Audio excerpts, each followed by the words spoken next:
Hi hello అండి, అందరూ ఎలా ఉన్నారు? ఏం చేస్తున్నారు? ఇంకా వారానికి సరిపడా కూరగాయలన్నీ మా వారింటి దగ్గర ఉన్నప్పుడు తీసుకొస్తారనమాట. ఇంకా మొన్న ఒక రోజు ఈ కూరగాయలన్నీ తీసుకొచ్చారు. వీడియో అప్లోడ్ చేద్దామంటే ఆ రోజు నాకు కుదరలేదు.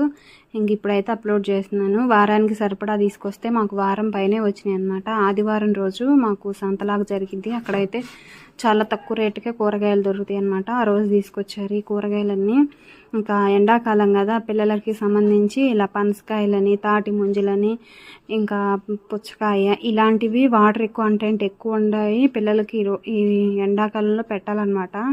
ఇంకా ఎక్కువ పుచ్చకాయ తీసుకొచ్చామంటే పెద్ద కాయ వేస్ట్ అయిపోతుంది. అందుకని ఇలా ముక్కలుగా కట్ చేసి తీసుకొచ్చారు. ఇలా ఉడకబెట్టిన వేరుశెనక్కాయలు ఏ సీజన్లో దొరికే ఆ సీజన్లో తింటే చాలా మంచిది. ఇంక ఇవన్నీ మా పిల్లలకి చాలా ఇష్టం అనమాట.